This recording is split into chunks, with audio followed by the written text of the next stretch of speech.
I find myself in a situation that I used to only see in YouTube videos about infidelity. I used to watch these videos for entertainment, never imagining that I'd be in a similar spot myself. It all began when I received an unusual envelope in the mail.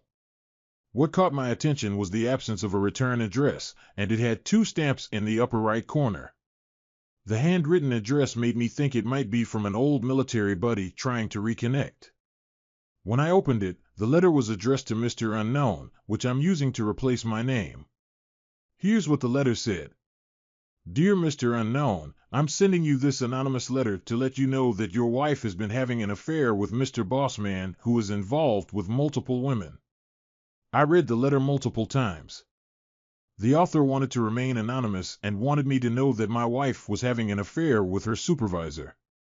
The mention of multiple women likely meant that the supervisor was involved with more than one woman. I had seen her supervisor once when I dropped my wife off at work. He was a tall guy around 6 feet 4 inches or 6 feet 5 inches, bald, below average in looks, and out of shape, resembling a heavier golem. I knew my wife's type and he didn't fit it. To give some context, during my time in the military, I focused on endurance training, but about 6 months before leaving, I decided to start lifting weights because I was tired of feeling fatigued during workouts. I gained 20 pounds of muscle. It may sound conceited, but my physical appearance improved significantly. However, at 5 feet 9 inches, I didn't consider myself a Don Juan. Nonetheless, with my new physique, I noticed a substantial increase in attention from women. They would check me out discreetly, and one of my wife's friends even subtly showed interest once. My wife, who was the jealous type, never seemed to notice any of this. As a religious person, I never took advantage of these opportunities or flaunted them to boost my ego. I didn't flirt or have affairs, it was just a confidence boost. My wife's only comment was, if your neck disappears, you need to stop, which was a bit underwhelming but made me believe she loved me for who I was, not just my body. Returning to the letter, I took it with a grain of salt since there was no concrete evidence. Confronting my wife wouldn't help because if she denied it, what else could I do? I lacked evidence, and if there truly was an affair, confronting her without proof would drive it underground. Suspicion alone wasn't enough, as voicing my suspicions would make her think I didn't trust her. What if I was mistaken? Having solid evidence was crucial. Let me provide some background about us. I'm 35 years old, and my wife is 33. We met in college and got married shortly after. I also enlisted in the military, and during our time together, we had 3 kids, a 9-year-old boy and 2 girls aged 7 and 5. My wife was a stay-at-home mom, taking care of our 3 children. I'm confident that she remained faithful throughout my military service. We had a great group of friends who supported her when I was deployed. Contrary to the stereotype of cheating spouses during deployments, it's challenging to keep such things hidden, although it does happen. To cut a long story short, I was rarely at home during my last posting, and as I continued to advance in rank, it was only going to get worse. So I decided to leave the military after serving for 10 years. I made the choice to leave. Typically, this is a pivotal moment in a military career because it doesn't make financial sense to leave after this point. Military orders are typically at least 3 years, and retirement occurs after 20 years. I made this decision to start over in the corporate world from the bottom up, primarily to be a more present father for my children, as I hadn't spent much time with them before and had never changed a diaper. Regarding my decision to leave the military, my wife wasn't thrilled about it at all. In short, she doesn't handle uncertainty well and felt comfortable in the life we had built together in the military despite her complaints about my frequent absences. Now that I'm no longer in the military, she presented me with a long list of demands regarding where we should live, how much money I needed to earn, and other factors to make her feel comfortable and ensure security for her and our kids. She cried a lot during this period. As everyone knows, you have to go where the job opportunities are, but I did my best to meet her criteria, and we were incredibly fortunate. In the civilian world, I fulfilled all her requirements. I secured a job in the right state within driving distance of my parents, whom she loves. I'm earning what military personnel would consider a significant income in the six figures. We're in an area with excellent public schools and low homeowner association fees where everyone is polite. Oh, and did I mention that she had always complained about not being able to start her career because we moved so frequently in the military, which is true?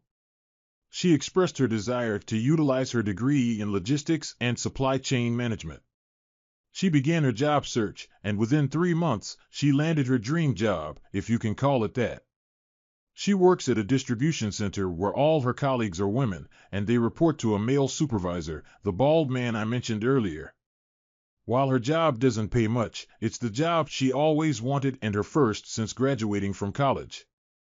I supported her 100% in pursuing this opportunity, as I do for everything she chooses to do, which she has since acknowledged.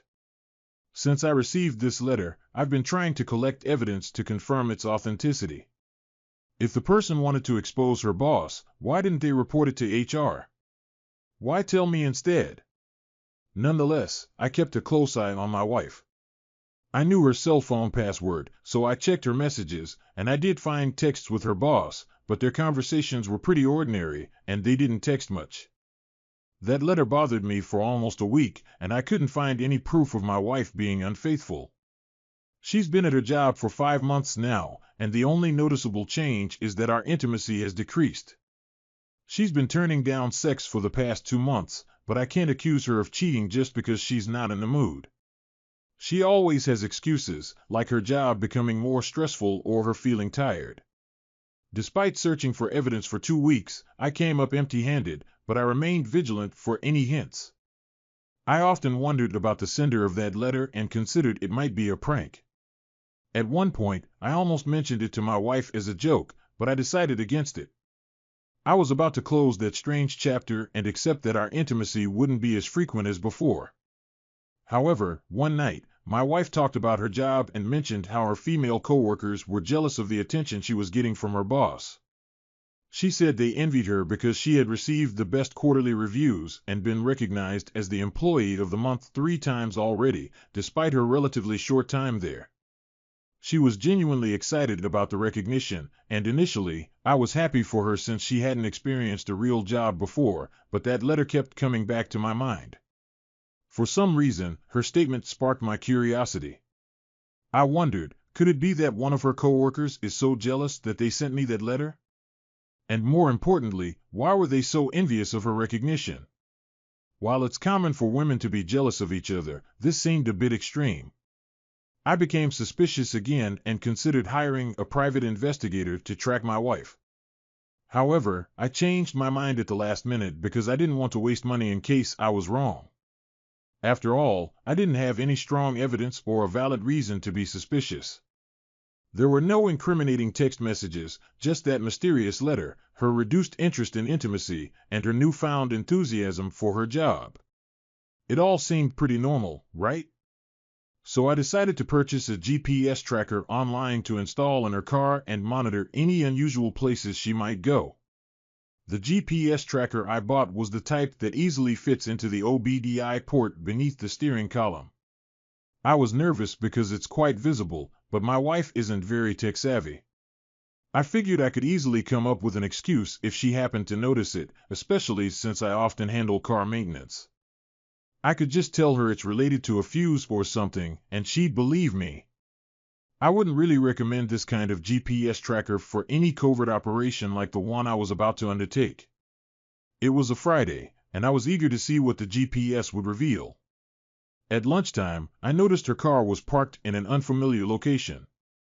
It wasn't her workplace, the grocery store, or our kids' school. It was on the other side of town, a place we rarely visited. I decided to Google the location and discovered it was a hotel. I immediately requested permission from my boss to leave work and headed towards the GPS location, which was about 35 miles away from my job.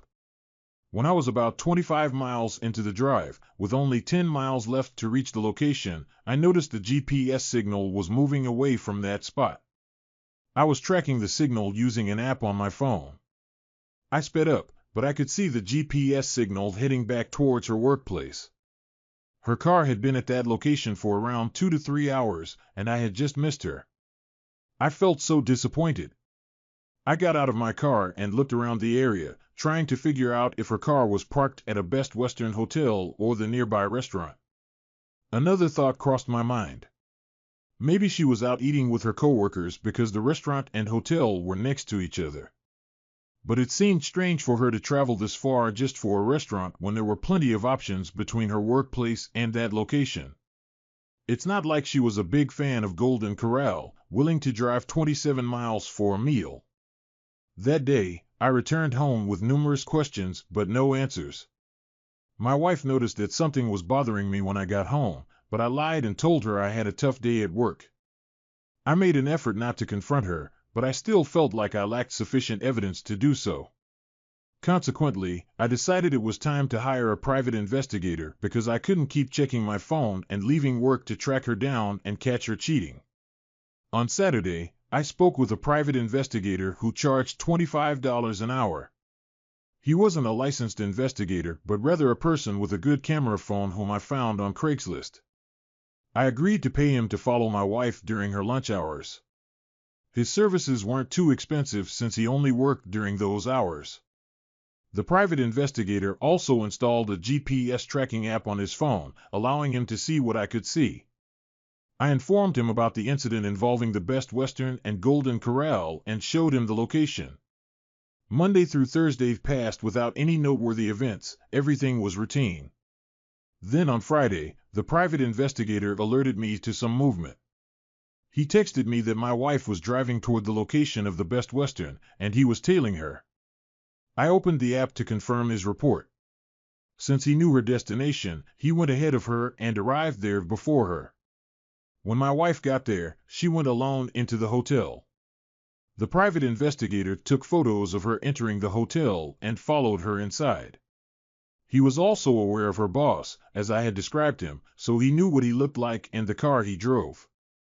The private investigator sat in the hotel lobby and discreetly recorded my wife entering the elevator.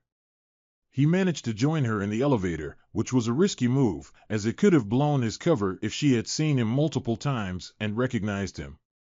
I suppose you get what you pay for. The private investigator noticed that she got off the elevator on the 3rd floor and recorded everything.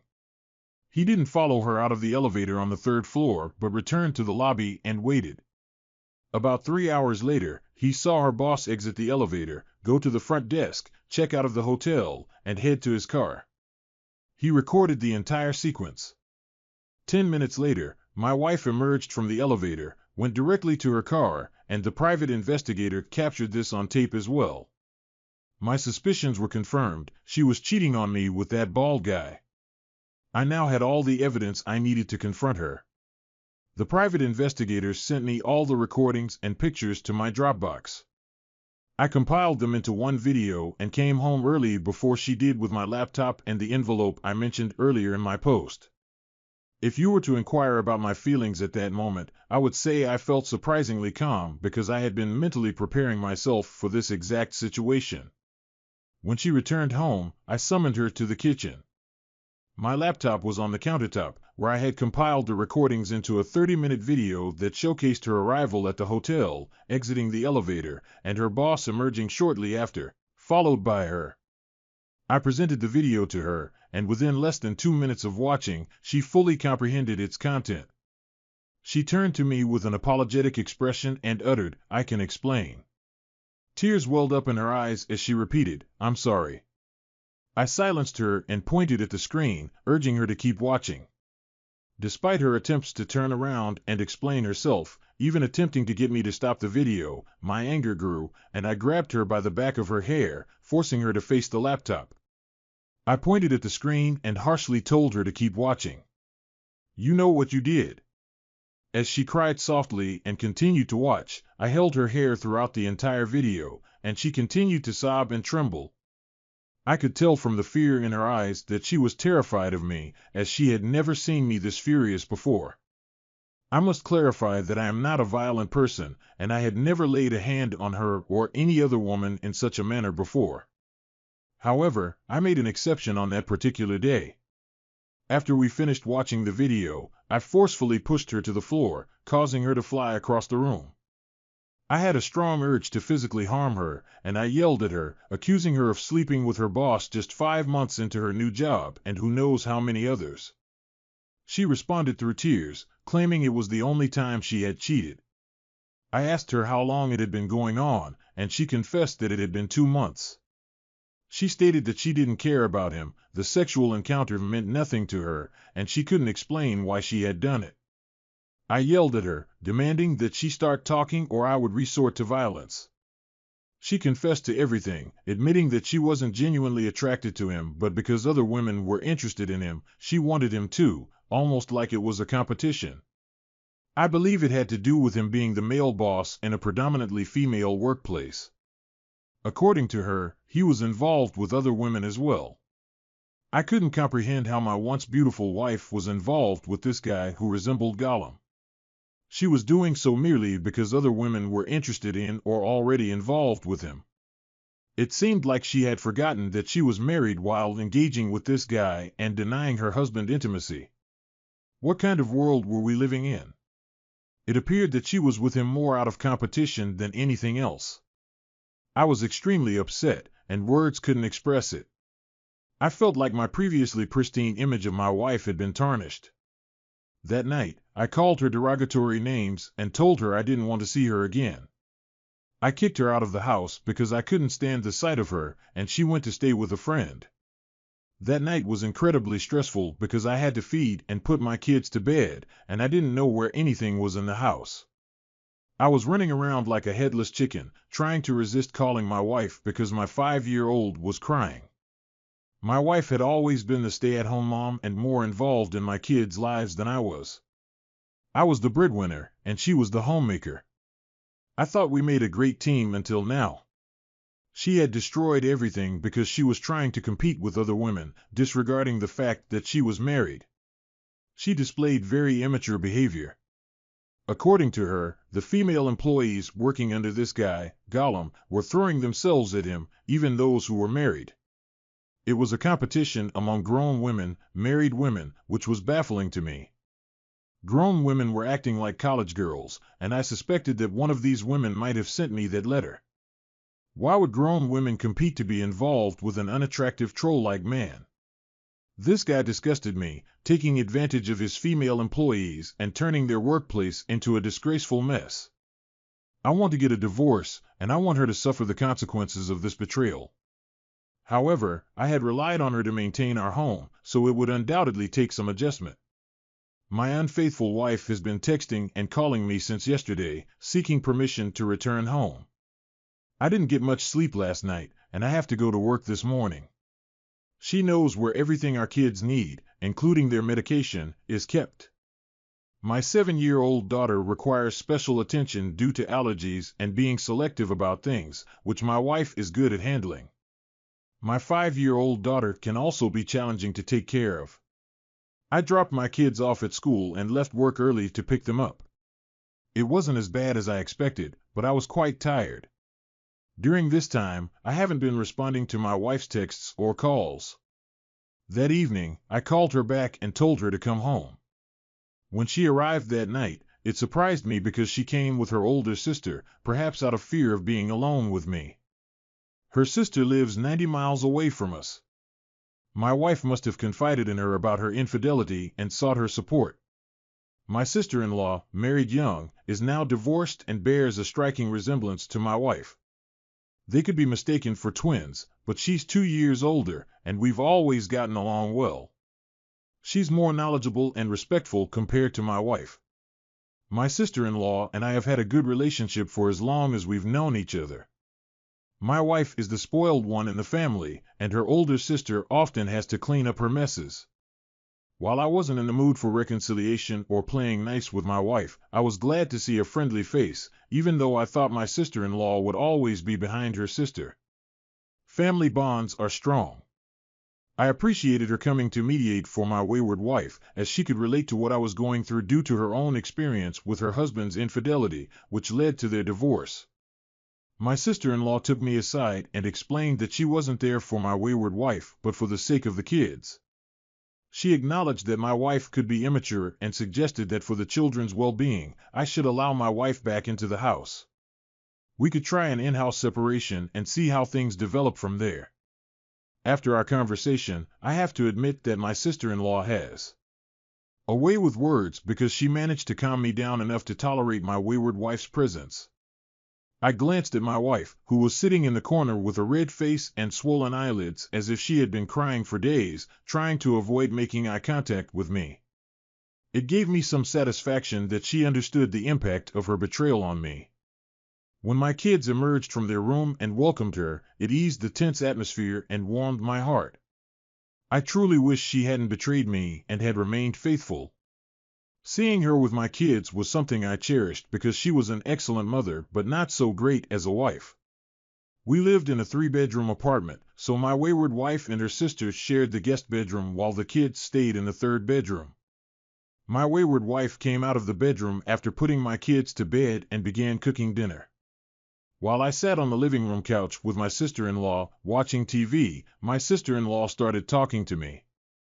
I could sense her intention. She was trying to divert my attention from my wife's affair or make everything seem normal. Deep down, I wanted things to return to normal, to go back to the way they used to be. I was tired of being angry and exhausted, taking care of the kids alone and handling my job without my wayward wife. I needed a distraction, and her sister was quite chatty. While my wayward wife was in the kitchen, my sister-in-law mentioned that she would leave the next morning but would stay longer if needed. I told her that I was likely going to get a divorce because I couldn't look at my wife the same way or trust her anymore. My sister-in-law understood and didn't try to persuade me otherwise. After my wife finished cooking dinner, she served both of us without making eye contact or saying a word. The next morning, my sister-in-law departed, and we continued with our daily routine.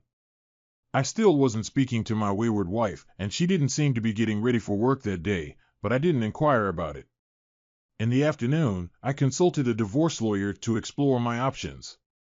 The lawyer mentioned that based on my wife's income, I might have to pay alimony and child support.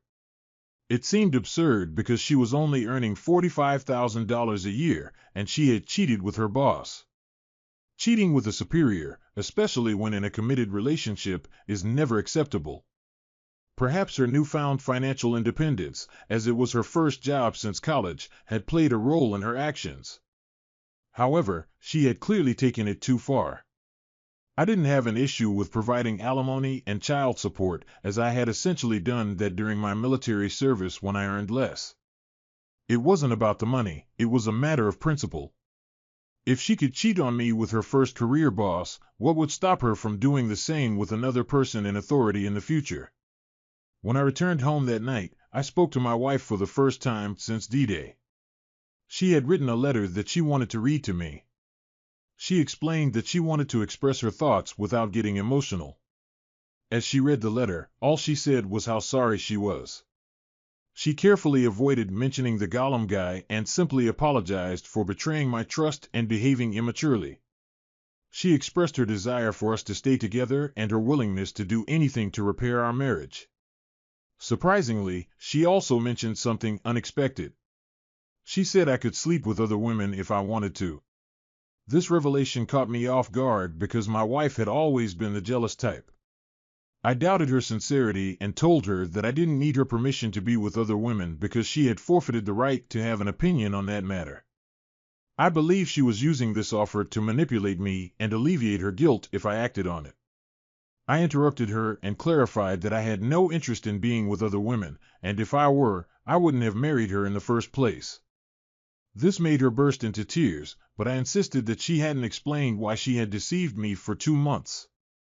It wasn't a one-time mistake, it was premeditated and deliberate. She planned to go to the hotel and engage in a secret affair with this disgusting guy, risking a lot for what? I informed her that we were getting a divorce and my mind was already made up. I added that despite her physical attractiveness, I couldn't stand sleeping with her or having her near me. She kept asking, "Why are you being so cruel to me?" I had spoiled my wife, treated her like a princess throughout our relationship, never raised my voice, always pampered her, allowed her to make all the rules at home, and gave her control over our household. She had grown accustomed to it. I treated her well and never mistreated her. Perhaps that's why she ended up with the first guy who ordered her around, thinking I would continue being the same nice guy even after she had an affair with her boss. It's unbelievable, and there's more. She also informed me that she had quit her job because she couldn't bear being there and seeing her former boss's face. She said she had everything with me but managed to throw it all away because she thought she could fit in with her coworkers. She claimed she wasn't sure how it had escalated to sexual interaction. Despite my disgust at the thought of her boss, I couldn't shake the question of how a guy who looked like Gollum could seduce a woman as attractive as my wife and make her forget her vows. I questioned her persistently, wanting to know why she had fallen for him. She struggled and stumbled over her words while attempting to answer my question. She admitted that she had been grappling with the same question herself, trying to understand how she had become involved with this guy and why she kept going back for more. She emphasized that it wasn't even because the sex was enjoyable. She sarcastically remarked that it certainly wasn't about his looks. The only reason she could come up with was a combination of several factors. He was skilled with words and very articulate. He always seemed to have the right response at the right time, as if he had the answer to every question. His position of authority played a role because the fact that all the girls looked up to him and tried to impress him made him appear more attractive. While the reasons she provided seemed nuanced and well thought out, all I could think about was how much I would enjoy disrupting this Gollum guy's party over there. I informed my wayward wife that I intended to expose him. At this point, my wife expressed a willingness to do anything to make me happy. Even if we were heading for divorce, she couldn't stand seeing me upset with her. I told her that I wanted to expose the Gollum to his spouse. I explained that although she had been foolish to let this guy take advantage of her, he needed to be exposed, and it was time for me to seek revenge against him for destroying my family. My wife disclosed where he lived and his wife's name. I asked her how they had been communicating without using text messages, and she revealed that they had been using her work email messenger. I pressed my wayward wife to log into the work messenger and show me the messages. She hesitated and believed it wouldn't be a good idea because it would only further aggravate me. She also expressed fear that I might harm her if she showed me the messages. I continued to insist, but she insisted that since I had decided to proceed with the divorce, she would show me the messages when it was finalized and we were separated. A few days later, I managed to locate the Gollum's wife. By the way, the Gollum was 51 years old, and his wife is 48. I conducted a background check on him to find out where he lived. He had 4 children, with the youngest being 12 years old. I made an additional copy of the video and saved it on a thumb drive. Then I went to the Gollum's house when I knew he was still at work, probably involved with another one of his employees. I knocked on his door, and his wife answered.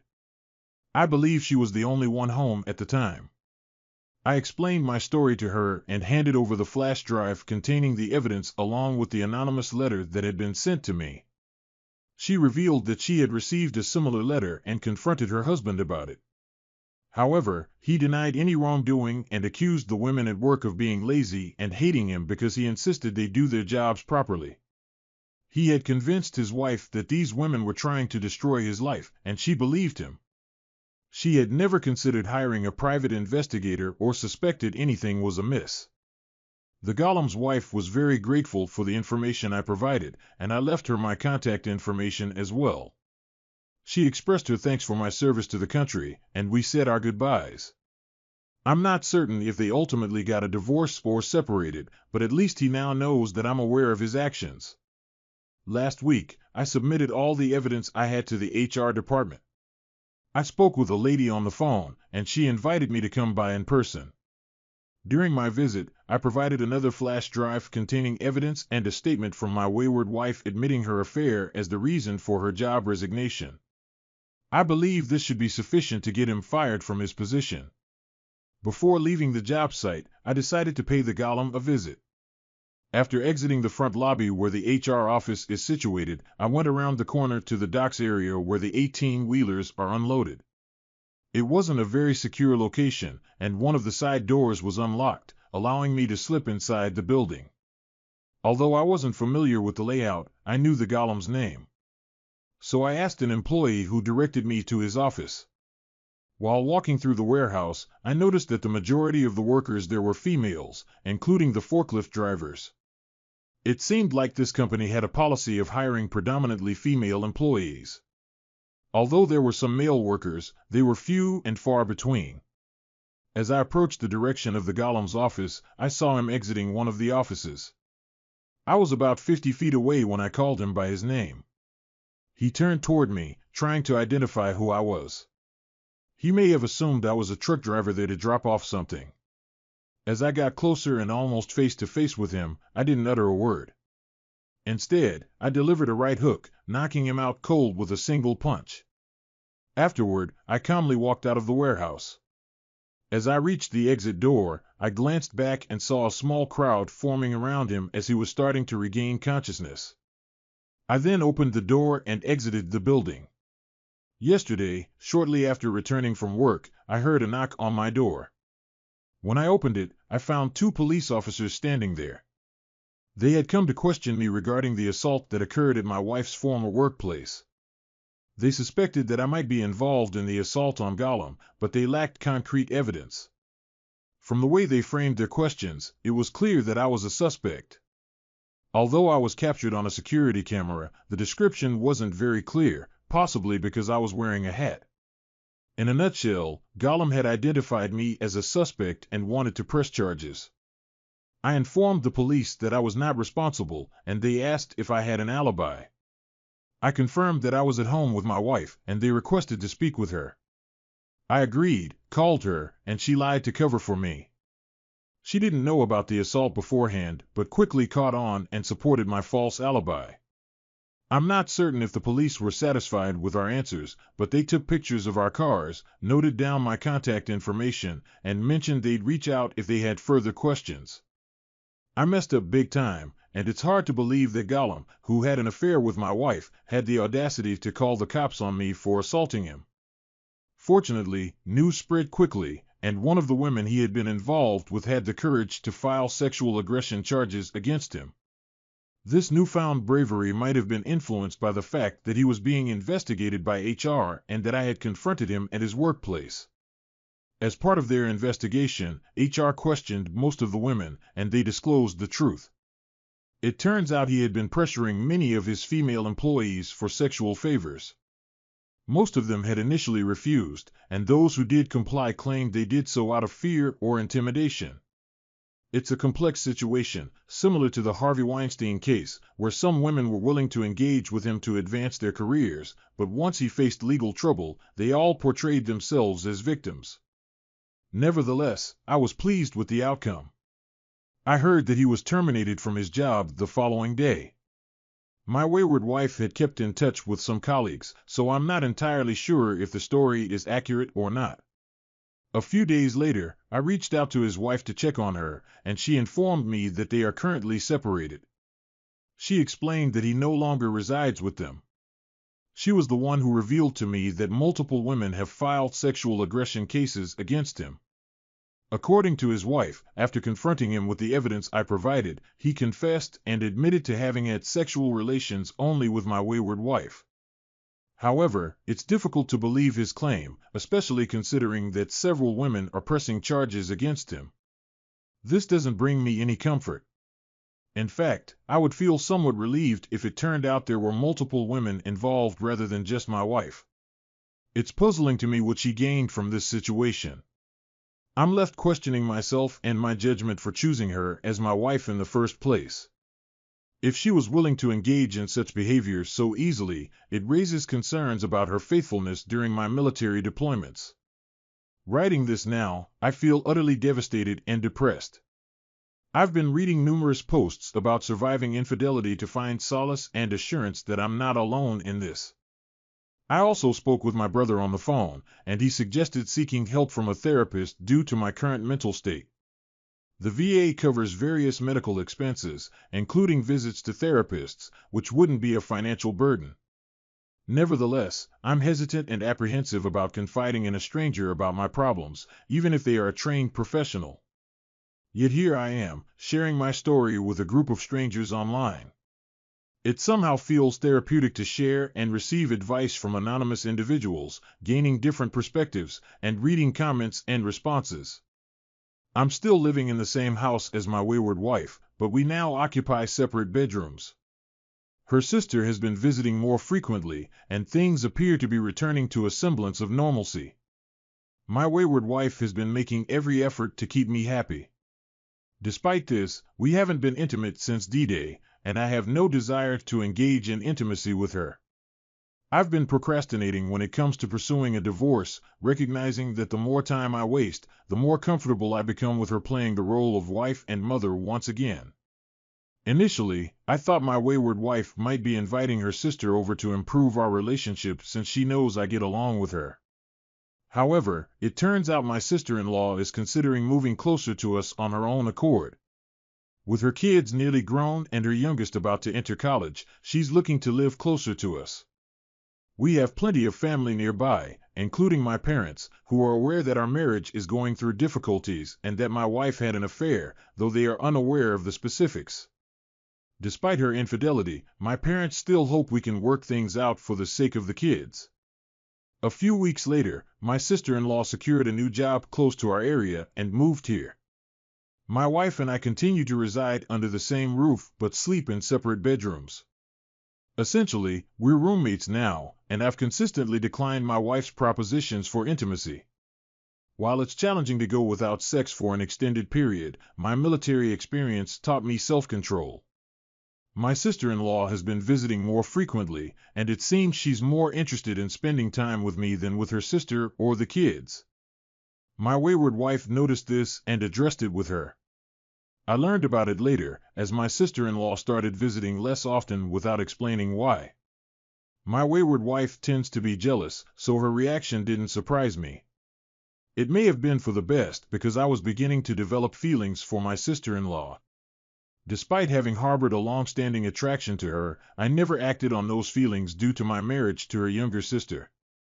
I was contemplating whether to reconcile with or divorce my unfaithful wife. However, I'm increasingly inclined towards the idea of divorce. Reconciliation seems challenging because I can't bring myself to trust her again. Trust is a fundamental element in any successful relationship, and I can't share a bed with someone I can't trust. She had a 2-month affair and denied me intimacy during that time, which in my view is an unforgivable offense. My wife believes there's a chance for reconciliation, and I've noticed she's been putting in considerable effort to seduce me. She's taken to wearing seductive lace nightgowns around the house, often without underwear or a bra. I'm aware that she's trying to love bomb me and seduce me, and unfortunately, she knows my weakness as well. It worked, as we ended up having closeness in the kitchen. That night, here's how it unfolded. I was getting something from the refrigerator, perhaps a beer, and as I walked by, I noticed her with her back to me, resting on the kitchen counter while preparing fruits for our kids' school lunch. She was wearing a transparent lace robe with no panties or bra. I tried hard to resist, but I couldn't because she had been parading around the house in that attire earlier, and she had already gotten me aroused. So as she leaned on the counter, her back to me, I approached her from behind. I put my hands on her hips, pulled her towards me, and then gently moved her into a standing doggy position. I lifted her lace robe, and that's when things escalated. It was probably the most passionate encounter we've ever had. It wasn't the slow, romantic lovemaking we were accustomed to. It was raw and passionate, purely driven by my pent-up desires. I noticed she reached climax more quickly, and her body responded more intensely than ever before. I'm not sure if it was my imagination, but her reaction was unlike anything I'd seen in our 10 years together. During that time, we'd always had slow, tender sex, nothing aggressive or rough. We only stopped because she was getting too loud, and our kids were starting to hear her and were coming out of their rooms. I was still in a daze when the kids interrupted us, and I should have suggested we continue in the bedroom, but instead, I went to the bathroom to finish alone. Unfortunately, last night, I had a quick sexual encounter with my unfaithful wife, and it revealed something new about her that I wasn't aware of. I discovered that she enjoys a bit of rough and aggressive intimacy. This revelation was surprising to me because I thought I knew everything about her. Before meeting her, I had limited experience with women, and I remained faithful to her throughout our marriage. It felt like I had married a stranger. In our usual marital intimacy, I let her take the lead, paying close attention to her desires. I've read books on how to please a woman, and most of them emphasized listening to her body's cues. Even the late Bernie Mac had a comedy skit about that. I felt like I had been engaging in conventional sex throughout our marriage, which might not have been what she truly desired. Last night, I took control and did what I wanted, disregarding her preferences, and surprisingly, she responded positively and reached climax faster. What troubled me the most was wondering what else I didn't know about my wife. I began to question myself, wondering if it was my fault that she cheated.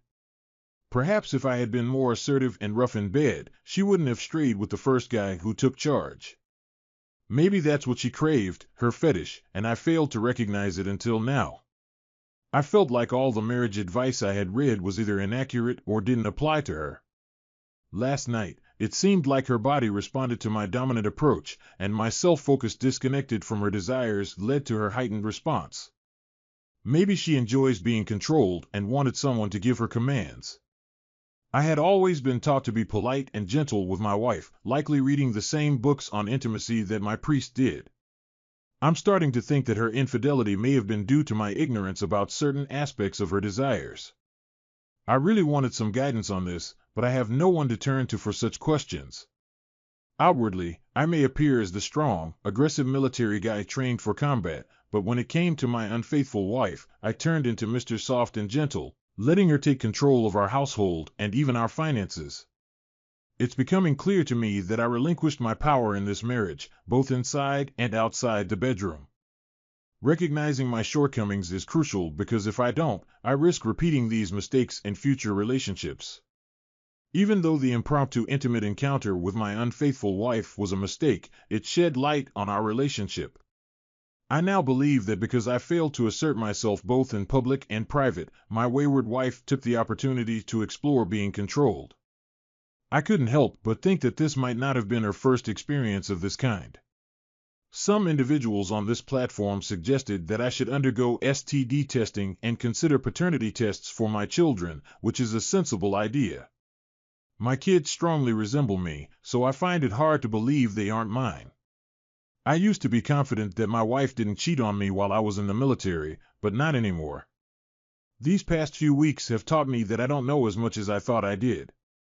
I mean, if I hadn't received that letter about her infidelity, she might still be involved with Gollum to this day. I often wonder if his assertiveness played a role in her continued attraction to him. Yesterday, I took an STD test and received the results the same day, and fortunately, I tested negative. Additionally, I decided to go through with the paternity test, as many of you suggested. I collected saliva swabs from 3 of my children for this purpose, all without my wayward wife's knowledge. I'll receive the paternity test results in about 4 weeks. I'm not overly concerned about the paternity test results because I believe my kids are mine, and the timing of their conception aligns with when I was at home during my time in the military. We lived in on-base housing provided for married service members. As for an update, there's not much to report at the moment. I'm still contemplating moving forward with the divorce. My lawyer has drafted the separation agreement, and it turns out that I will be required to pay her alimony. This won't be much different from our current arrangement, as I've been providing her with financial support since she was a stay-at-home mom. Currently, we're on speaking terms, but sleeping in separate bedrooms, essentially living as roommates. We haven't engaged in any intimate activities since our unexpected encounter on the kitchen counter. She's been making efforts to win me back, but I've been avoiding her, staying out late, hanging out with friends after work, and sometimes not even returning home. She calls my cell phone to check on my whereabouts, but I choose not to answer. She's noticed that I'm emotionally distant and feel that I've mentally checked out of the marriage. I should have initiated the divorce process weeks ago, but I'm hesitant due to my aversion to change. I'm also concerned about managing my demanding job while sharing custody of the children. When we do separate, I'll likely aim for a 70-30 custody arrangement in favor of spending more time with the kids. I adore my children and cherish every moment with them. They often prefer to spend more time with me than with my wayward wife because I tend to indulge them, buying them presents and being lenient, while she takes on the role of disciplinarian. I occasionally hide the gifts I purchase for my kids to avoid my wayward wife's scrutiny, although she usually discovers them eventually. I am the primary breadwinner, and she has been the homemaker, and this arrangement has worked for me. The police haven't contacted me yet regarding the assault, and I hope it remains that way. I've heard that a civil case has been filed against Gollum, but I'm not sure if he's in jail or what happened to him. Apparently, before I intervened, none of these women thought it was a good idea to report him to HR for sexual aggression or a similar offense, maybe because they felt their voices wouldn't be heard. I suppose my actions of confronting and humiliating Golem gave them the courage to stand up against him. Yesterday, I received the paternity test results, and they confirmed that all 3 kids are indeed mine. Thank goodness for that. It looks like I'll be proceeding with the divorce. As I mentioned earlier in this post, I have no qualms about financially supporting my wayward wife. I had informed her beforehand that I would be serving her with divorce papers, and she cried, but she understands there's no turning back. Despite all the embarrassment and pain she caused me, I genuinely wish her well. I have no doubt that she will find someone else soon because she's still a very attractive woman. However, it's the end of the road for both of us. In our conversation before serving her, we discussed her future, and she mentioned getting a part-time teaching job to keep herself occupied. We agreed that I would continue to provide her with an allowance of $3,000 per month, including child support, so the money will be for her and my kids. I've heard that it might not be a wise idea to avoid the legal system, but I have reservations about having more government involvement in my paycheck. Finally, we completed the divorce agreement with both our lawyers present. It was an amicable divorce, and I hold no grudge against her. She clearly regrets her actions and took responsibility for them. I've forgiven her for the sake of my kids, but I'll never trust her or consider reconciling. I recently found a nice 2-bedroom apartment in a good area of town. There are plenty of beautiful women around, and I never had the chance to date since my wife was the only woman I'd been with. It's not as easy as it seems to muster the courage to ask a girl out because I've never really learned how to date, but I'm still an attractive guy, and women do check me out from time to time, so I like my chances. One more thing, my sister-in-law has been visiting my apartment more often now that I'm no longer living with my wayward wife. It's clear that she's attracted to me, and we've been spending more time together. I don't know where this is headed, but I'm not interested in dating her, and I think she understands that. Nonetheless, we both enjoy each other's company.